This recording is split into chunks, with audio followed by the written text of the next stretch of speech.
ঢাকাইয়া সিনেমায় বর্তমান সময়ে চিত্রনায়িকা রাজ রিপা নানা ঘটনায় একাধিকবার সাংবাদিকের শিরোনামে জায়গা করে নিয়েছেন তিনি।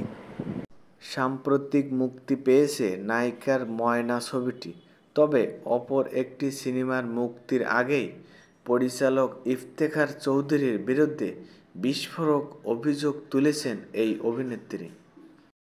একই সঙ্গে ক্ষোভ থেকে নিজেকে মিডিয়া থেকে সরিয়ে নেওয়ার ঘোষণাও দিয়েছেন তিনি।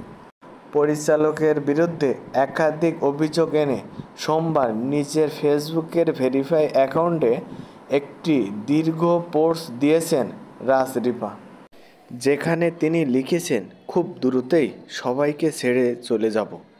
এই ইন্ডাস্ট্রি আমার মতো বোকা মানুষদের জন্য না। একা একা 7 বছর পথ পাড়ি দিয়েছি, ভালো মন্দ সব কিছু দেখেই সিদ্ধান্ত নিলাম। আলহামদুলিল্লাহ, কারোর সাথে না করছি বেইমানি, না কাউকে ঠকিয়েছি, শুধু ঠকেই গেলাম।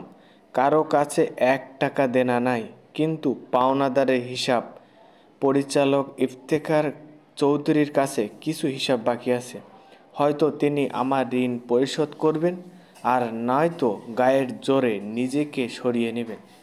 রিপা আরও লেখেন, 4 বছর ধরে আমার পরিশ্রমের প্রজেক্ট এই মুক্তি সিনেমা নিয়ে মানসিক যে যন্ত্রণা পেয়েছি, টাকা ও সময়ের জন্য আমার জায়গায় অন্য মেয়ে হলে সুইসাইড ছাড়া কিছু ভাবতো না। বারবারই ডিপ্রেশনে পড়ে ও একা একা উঠে দাঁড়িয়েছি মনে জোরে। আর কত অপেক্ষা করব, আর কত ধৈর্য ধরতে হবে আমার।